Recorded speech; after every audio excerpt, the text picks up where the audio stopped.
Idazkari nagusia Otegi jauna, egunon. Egunon. Aragoiko emaitzei begirari gara gaur goizean, ze puntutaraino iruditzen zaizkizu izan daitezkela Espainiar estatuan etor daiteken ziklo aldaketaren iragarle?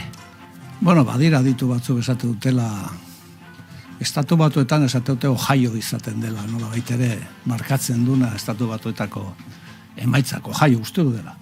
Eta batzuk diote Aragoi badela Espainiar estatuko Ohio hori ez.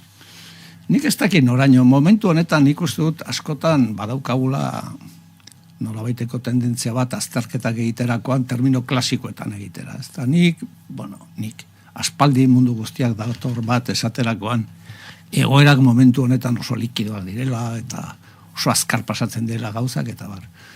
Nik Aragoiko emaitzak ikusita, garbi dago Alderdi Popularrak bazuela apustua gaizki atera zaiona jetxin duelako, Voxen gorakada nabarmena izan du da eta mundu guztiak espero zuen, eta gero txuntaren emaitza da azpimarragarria, hau da kilometro zeroko indar progresistek nola baitere gorunzko joera hori nabarmendu egiten dute, eta gero beti ere omen esaten dut, porque hemen mundu guztiak norbaiten ezkerrera dauden indar hoien porrotaren nahiko nabarmena da, ezker batuak bat eta sumarre bat atea dute, Podemos kanpoan gelditu da, eta nik dut argazkia orokorrean ikusi dezakegula eskubien gorakadak nahiko nabarmena direla, eta horren aurrean zoritxarrez Espainiar estatuan ez dela kapaz ulertzeko Euskal Herrian aspaldi ikasi dugun gauza bat, eta da ezkerrak momentu historiko honetan, autoritarismoa gora doan momentu honetan egin behar duna, da gutxieneko programen inguruko artikulazio sozial eta herritar alik eta zabalena, kasu honetan gurea bezalakoa, abertzaletasunetik eta euskal ikuspuntu soberanistatik. Ezkerra batzeko proposamena da, azken ordu hauetan Gabriel Rufianek maigainean jarri duena, egin asmo ditu, hainbat topaketa ezkerreko ahots desberdinekin, tartean EH Bilduko Oskar Matuterekin ere iragarria dago ekitaldi bat, hemen Euskal Herrian. Ikusten diozu biderik proposamen hori? Alegia, PSOEn ezkerretara dagoen ezkerra batzea indar subiranistak, baita ere ezkerreko indar subiranista bere baitan hartuz, egingarria da? Nere ustez ez, eta nere ustez gainera batzutan ematen du, ez dut kasu honengatik esaten ez, baina asmo individualak asmo kolektiboen gainetik jartzen direla ez. Eta oso loable izan daiteke intelektualki ariketa hori egitea, baina guk horren aurrean bi gauza esateko daukagu ez. Guk ez dugu hitzegin horretaz, inoiz eskarrarekin, ez da Gabrielekin ere ez da Madrileko Kongresuan, ez da ditugun harreman ofizialetan. Bi, guk fijatuta daukagu gure posizio hauteskunde orokor batzuen aurrean, eta da Kongresuan gainera ebazpen bezala bozkatuak izan zen ebazpena da, eta da guk uste dugu Espainiar hauteskundeak aukera bat ematen diotela Hego Euskal Herriari. Hego Euskal Herria zatituta da, bi komunitatetan, nazio bezala ez da onartua, bere eskubideak ez dita onartuak, autodeterminazio eskubidea ukatua du, eta guzti hori ukatzen gaituen estatuak urna jartzen dizkigu lau herrialdetan, eta beraz gainditu egiten du zatiketa hori, eta aukera bat ematen digu herri bezala hitz egiteko. Zoritxarrez, tendentzia da alderdi bezala hitz egitera. Eta horregatik guk egin genuen proposamena izan duzen, guazen zerrenda bakar bat osatzera, oso programa simplearekin, gero bakoitza Kongresuan egingo ditu, bere lanak eta bere eskubide sozialen inguruko eztabaidak eta bar, baina da Euskal Herria 7 lurraldez osatutako herri bada, nazio bada, autodeterminatzeko eskubidea da, dauka Euskara da bere hizkuntza nazionala, eta horren inguruan nolabait ere eman diezaiogun herri honi aukera bat herri bezala hitz egiteko. Eta irabazi eskuin muturra, irabazi PSOE edo ezkerrak, herri honek ahots propioarekin esango dio zer nahi duen. Kontua da zuek esate baterako aipatu duzuen proposamen hori egin zenioten EAJari elkarrekin aurkezteko, naiz eta gero bakoitzak Madrilen Kongresuan bere autonomia izan dezan. Ezin daiteke antzeko zerbait egin ezkerraren ikuspuntutik, ezkerreko alderdiekin baturak ordezkaritza zabalagoa ekar dezake eta gero bakoitzak bere esparrua eta ikuspuntu subiranistatik bere ñabardurekin defendatu kongresuan? Euskal Herrian diozu. Ez, kongresuan, alegia. Baina kongresuan guk badaukagu nola baiteko harremana ezker horrekin, baina guk uste dugu guk oso azkar begiratzen diogu gauza bati, eta da gu abertzalea gea, gu nazionalak gea, Euskal Herrikoa gea, guk Euskal Herrirako daukagu proiektu bat, gu izan gera azken urte luze honetan esan duguna aukera bat badagola, lehioa irekita dagola, aukera lehioa dagola, eta gu oso arduratsu jokatu dugu horrekin. Eta ez dugu uste beste batzuk hain arduratsu jokatu dutenik, ez? Afera ez da hori, afera da Euskal Herriak, kasu honetan, Hego Euskal Herriak, bi estenatokien aurrean dago. Bata, eskuin muturraren estenatokien aurrean, hori oso posible da, Aragoiko hauteskundeak ikusita, oso posible da. Ero bestea da, berriz ere aukera lehioarekin jarraitzea. Bai bataren aurrean, eta bai bestearen aurrean, herri honek ze jartzen dio, parean estadu horri. Batzuk esaten dute sigla jarriko dizkegu, eta guk esaten dugu herri ahots demokratiko bat programa, gutxieneko programa batekin, eta hori da gure apostua. Eta hor PNV dago, ere bai, gure irudikotz. Baina Eusko Alderdi Jeltzaleak argi esan dizu ez duela egingarri ikusten horrelako proposamen bati. Argi, baina erabili dituen, momentuz erabili dituen argudiak nire ustez, eta respeto guztiarekin esaten ditut, Aitor Estebanek eman dituelak oso aulak iruditzen zaizkigu, ez? Alde batetik esaten du bere garaian bideo bat egin genuela beraie fascista dituz, nik barkamenak eskatu nitu, nik neu, beraz, argudio horrek ez du balio, eta bi esaten du, bai, baina gero politika fiskalean, politika industrialean, politika ekonomikoan, politika sozialetan ez gaude ados, ongi, ezberdintasuna ditugu, ongi, Alderdi sozialistarekin ere ezberdintasuna dituzue, baina badamazute 40 urte gobernatzen alkar. Esaten duguna da, minimoen programa bat daukau, gero zu politika fiskalean, ero energetikoei sartu behar zaizkion zergen inguruan, eta zure posizioa defendatu kongresuan, baina guk Bernabeura jute malin bagera Euskal Selezioarekin jo nahi dugu, ez bakoitza bere partiduarekin. Eta hori da gure, horregatik esaten dut, nahiko aulak iruditzen zaizkigula alako argudia. Beste herri honetan beti ari garelako eskubidea bati buruz hitz egiten, ez erabakitze eskubidea, erabakitze eskubidea. Beitu, espainolek jarriko dizkigute urnak Tuteran eta Hondarribin. Nafarroa, Bizkaia, Araba eta Gipuzkoan. Bi aukera ditugu. Alderri bezala jun, ero herri bezala jun, gu herri bezala jutaren aldekoa gera. Rufianen proposamenarekin amaitzeko, iruditzen zaizu proposamen hori Katalunian ulertzen dela? Gaur haitu dut Eskerra Republikana berak ere ez duela ikusten, ez? Orduan, ez dakigu iniziatiba individual baden, edo, bueno, agian intelektualki mobitu nahi duen eztabaida hori, baina nik uste dut ez dela posible. Gero guk askotan planteatu izan dugu, orain defendatu izan duguan Euskal Herrirako egiten dugun proposamena, eta Katalunian ere oso zaila da, han nolabait ere, kultura ezberdina dutelako, ez? Eskerrari ere, batzutan komentatzen diogu guk ikusten dugula PNV-rekin egitea. Zerrenda nazional bat. Ezke nazionala nahi baldin badu izan, nazionala izan behar da. Eta han, bere kulturagatik ez daude hain ados horretan, bere garaian egin zuten Junts per Catalunya eta bar, baina, bueno, esperientzia horretatik ateratzen duten ondoriak ez dira oso onak, ez? Baina guk pentsatzen dugu nazio zapalduek bide bat egitekotan, bide hori elkar egin behar dugula tramo batean. Gero bakoitzak eukiko ditu bere alternatiba sozialak martxan jartzeko eta bar, baina niretzat horrek ez du alternatibarik. Herri txikia gara, herri zatitua gara, herri oso hartua gara, eta herri bezala jokatu behar dugu. Zertan dira bide batez, autogobernua eguneratzeko negoziazio horiek, bat ere aurrera biderik ikusten da, asteak daramatzagulako entzunez, epe laburrean zerbait jakingo dela. Baina hori da, beste gauza bat nik, uste dut hemen azken aldiz egon nintzenean ere aipatu nuena, ez?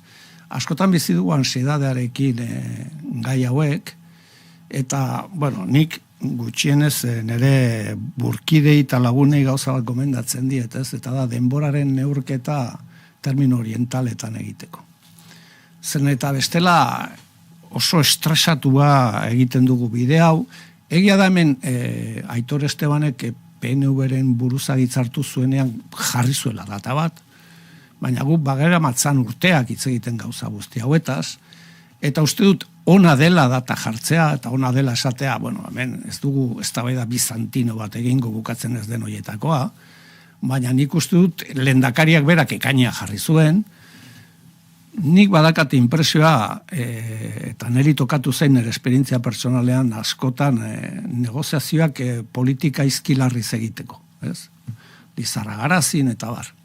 Eta uste dut alako aukera bat egon daitekela. Eta beraz ez diogula gure buruari presaman behar, baizik eta gauza kongin behar ditugula, ni uste dut aukera historiko baten aurrean gaudela. Aterako da, ez dakit, baina lehen aipatutako gauza bera esango nuke. Herri txiki bagera, ez ditugu 7.000 baliabide ukiko, eta ditugun baliabideak ongi aprobetxatu behar dugu. Eta uste dut herri honentzat, Euskal Herriari dagokionez bederen, alderdi sozialista, PNV eta gure arteko akordio bat oso importante izango zela, beste etapa historiko baten jarriko lukelako herri hau ez. Eta herri honek bidea pixkanak egin behar balin badu, baina egin behar balin badu, ni pazientzia eskatuko nioke jendeari. Eta gero ez bada posible, ez da porrot bat izango Bildurentzat, PNV-rentzat, ero PS-rentzat, izango da porrot bat herri honentzat berriz ere, eta porrotik ez ditu behar herri honek. Beraz, ulertu dizudanagatik, ekainerako epeari jarri zuen Pradalesek, eta zuari zara, epe zabalago bati buruz hitz egiten? Nik esaten dut, hartu behar dugun denbora, mugatu behar dugu, baina ez nuke mugatuko publikoki, baina lanean jarraitu behar dugu, eta lanen horretan, uste dut, herri honek merezi dula akordio bat. Gero akordioa ongo denero ez dakigu, baina uste dugu herri honek urrats kualitatibo bat egin behar dula bere harremanean estatuarekin, eta horretan lanean gaude. Esan nahi dudana da, ez nioken ere buruarian sedaderiz jarriko. Epe luze, adaramagu historian hau erdietxi nahian, asko... alegin asko egon dira, batzutan ez dira atera, batzutan sekulan ez dira atera, bueno, guazen gure buruari denbora bat ematera. Berriro diot, ez denbora amaigabe bat. Dena den, kontuan hartuta, kasurik onenean, Sánchezen agintaldia 2027 arte iritsiko dela, eta gero ziklo aldaketa baten arriskua dagoela, badago luzamendutan ibiltzeko tarterik? Horrek badu arrisku bat, ez? Eta da, jada gauden denboretan oso zaila litzateke hau dena nolabait ere parlamentutik pasatzea eta bar. Ja gaude oso justu horretarako eta gainera badaukagu inestabilitate faktore handi bat estaduan, ez dakiguna, bueno, edozein momentutan pikutara jun daiteken ero ez. Guk ez dugu uste, baina ez dakigu zer imponderable egon daitezken estaduan eta hori gertatu daiteke ez. Alatare nik uste dut guk lanean jarraitu behar dugula. Uste dudalako gutxienez guri historian tokatu zaigu akordioak egin, akordioak burutu ezin, faktore ezberdinegatik, guk akordioak beti gorde egin ditugu, eta etorriko dira garaiak akordioa berriz ere mahai gainean jartzeko. Alatare, uste dut guk epemuga batzuk baditugula buruan, eta saiatu barrera lehenbailen, kakotxen artean, ansiedadari gabe, berriro diot, erdiesten herri honentzat akorde bat. Atea itxi eta diskrezioz izketaldi horiek hasten dituzuenean, lortzen duzue kanpoko zaratatik abstraitzea alegia. Momentu hontan Eusko Alderdi Jeltzalearekin tentsio puntu asko dituzue. Dela Zaldibarko alkateoiaren imputazioa, Getxoko zinegotziena, legebiltzarrean estu hartzen duzue azkenengo txertoen auziagatik. Hori guzti hori gainditu eta atea itxitakoan lortzen duzue zintzotasunez hitz egitea? Nik uste baietz. Eta gainera ni berriro nire esperientzia pertsonaletik, eta ez da nirea bakarrik, ez? Osea, uste, ni suerte bat eduki dut urteetan zehar, ez? Eta da, ni kompetentzia gordina dagoen tarteetan ere bai, eta egia da, herri honetan ere, konbentzitu behar garela, bueno, badagola lehia bat, hegemoniaren inguruan, eta lehia hori zilegia da, eta guk irabazi nahi ditu hauteskundeak, eta Eusko Alderdi Jeltzaleak ere, eta supostetu Alderdi Sozialistak ere, baina batzutan diot, kapaz izaten gera mai baten inguruan hortik atera eta politika gintza izkilarriz egiteko. Eta nire hori tokatu zain Loiolan, eta tokatu zain Lizarran, eta niretzat oso esperintza berazgarriak dira. Zergaitik, giro bat sortzen delako askotan, eta espero ezagun orain ere gertatu daitekela, nun kapaz geran hortik atera eta herri hau mai gainean jarri eta herri honentzat hoberena dena eta horren inguruan eztabaidatzeko, ez? Eta ni politikagintza horrela ulertzen dut. Nire militantzia politikoa hori ikusten dut. Gero daude egunerotasunak, eguneroto lehiak, izkanbilak eta bar. Baina nik uste dut herri honek etorkizuna balin badu izkilarriz egindako politikaren bidez etorriko zaiela. Alor sozialean eta alor nazionalean. 6 urte bete dira Zaldibarko Itzagauzuan zabortegia bere etorri eta bi langile azpian harrapatuta geratu zirenetik, eta urte horren honen atarian jakinda EH Bilduko alkate izan zen Arantza Baigorri ikertu gisa deklaratzera deitu dutela Durangoko epaitegitik. Ez hondamendiarekin zerikusi zuzenik duen ezeregatik, baizik eta Berterri Recycling handitzeko plan urbanistikoari lotuta. Zerbait gaizki egin izanaren zantzurik badaukazue? Nik uste dut ezetz, eta azalduko naiz. Kontuan hartu behar da gauza bat, Zaldibarri buruz hitz egiterakoan, ez? Zaldibarko zabortegia okerez balnimanago eta memoriaz hitz egiten naren ez, 2011an ematen zaio baimena zabortegia egiteko. Justo gu ilegalizatuak eta kartzela geundenean. Bai? PNV eta PSOEk osatutako gobernu batek ematen di hori. Ezker independentista beti egonda zabortegiaren kontra, beti hori ere hemerotekan dago. Eta gainera askotan salatu izan dugu hor gauza arraroa pasatzen zirela. Bueno, ze gertatu da? Gertatu dena da plan urbanistikoa egin denean Zaldibarren, gu kontratatu genuen enpresa bat laguntzeko hori egiten. Zaldibar 5.000 biztanle baino gutxiago herri bada.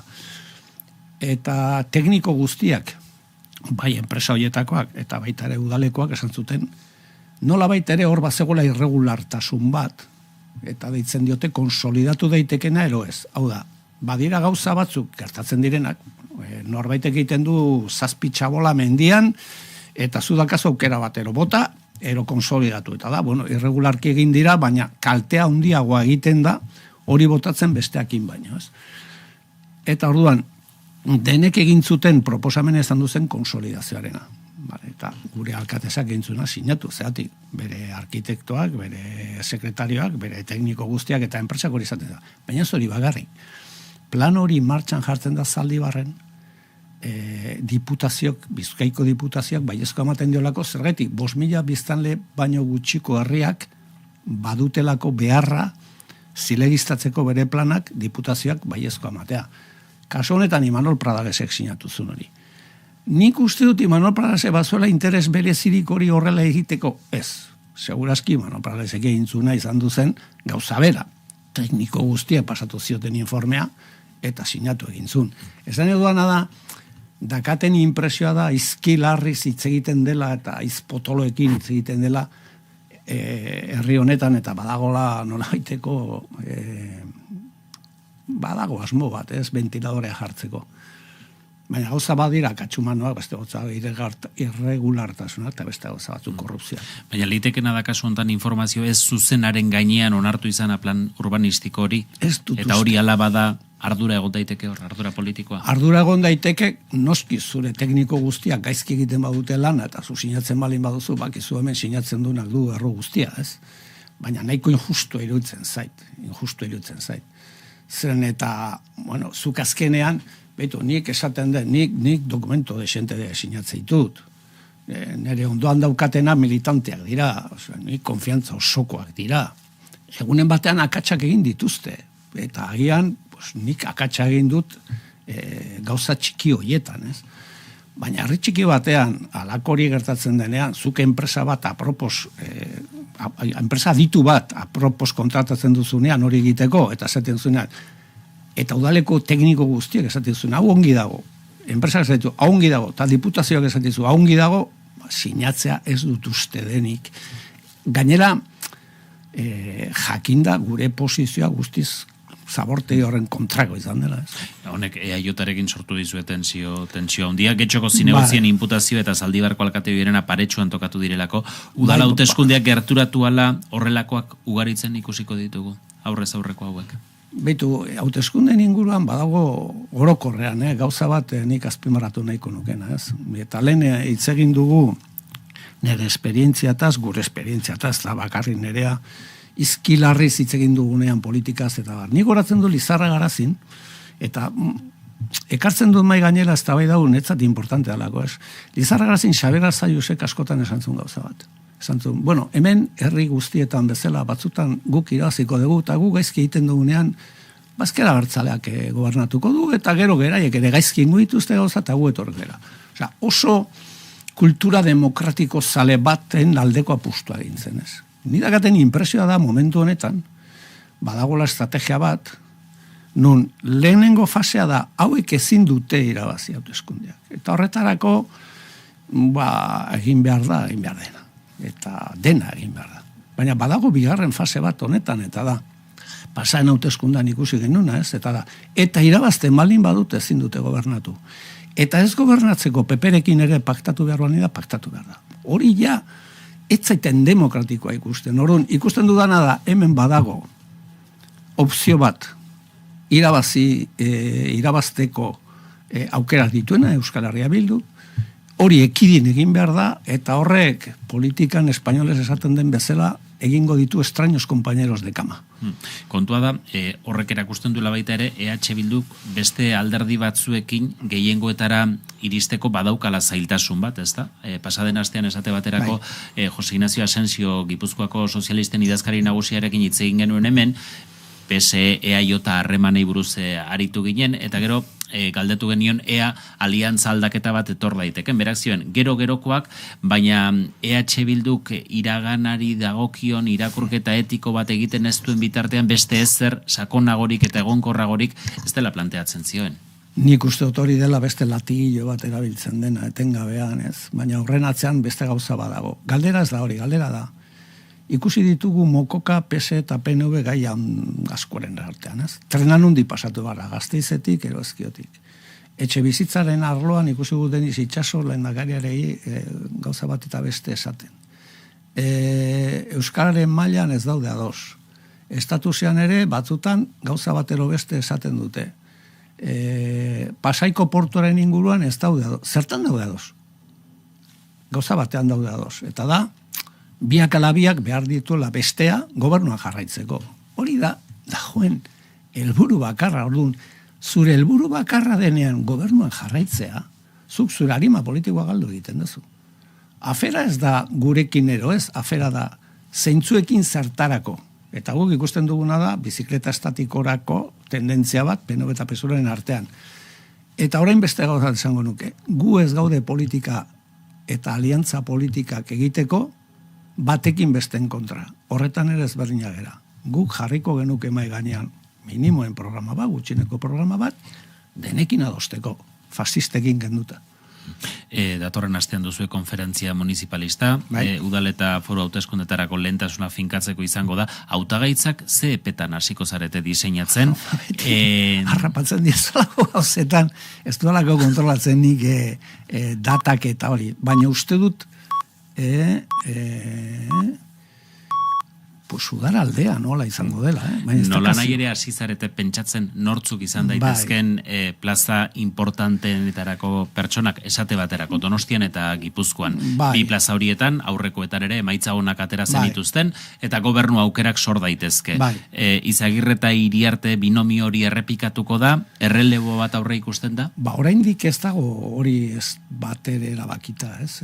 Baina zentzu batean ez bestean, ez? Oraindik ez dago de fase horretan. Egia da, beste alderdi, lehen aipatu izan dut, ez? Batzuk gobernuak egiten dute, badakigu zertarako, ez gobernatzeko, ez gobernuan egoteko. Eta beste batzu daude begiratzen, hauteskundean noiz diren. Guk gure epeak ditugu eta epe horiek errespetatu egiten ditugu, ez? Guk enkuesta guztien arabera emaitza oso onak edukiko ditugu, eta egia da, gero kidegoari tokatzen zaiola, erabakitzea norekin juten geran, jakinda, hau ez dela nola baiteko lidergo pertsonaletan eraikitako movimendu abertzale eta ezkerreko bat, baizik eta dela kolektiboa, ez? Dakigunean esango dugu lasaitasun guztiarekin, baina hoberenak eramango ditugu. Ordu bete barru jakingo dugu zenbat behargin kaleratuko dituzten Tuborron Bidosen, Amurrion eta Trapagarrenen orduan egingo dutelako bilera zuzendaritzak eta langileen ordezkariek. Ze irakurketa egiten duzue horretaz eta ze eskatzen duzue? afera da, bere garaian guk plantatu genula Gasteizko legebiltzarrean aiara aldean plan estrategikoa martxan jarri bartzelaz. Porque Maderas de Llodiorekin ere arazoak egon dira, eta zintatu borre unidozen arazoa, Trumpek jarri dituen baldintzetan, badituela sekulako arazoak kompetitibitateari mantentzeko. Baina gero egiten dugun irakurketa da guk bat egiten dugu herri hau industriarri bat izan behar dela. Guk uste dugu terziarizaziorako sekulako tendentzia dagoela herri honetan, eta hori ez dagoena herri honentzat, gu jarraitu behar dugu herri industrial bat izaten, eta zentzu horretan uste dugu administrazio publikoa horretan, nolabait ere konprometitu egin behar dela.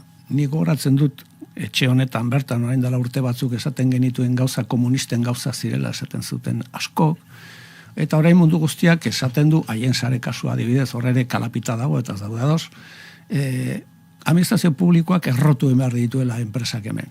Gu enpresaren aldeko apustu egiten dugu, politika industrial baten aldeko apustu egiten dugu, guk uste dugu administrazio publikoak bermatu egin behar dula, inbertsioekin ere bai eta parte hartzearekin ere bai enpresak errotzea, zen eta herri honek nolabait ere bere ekonomia terziarizatu egiten badin badu, izango da 3. mailako herri bat, eta aukera gutxi ukiko dituena benetan baldintza material honenetan bere bizitza soziala egiten, ez?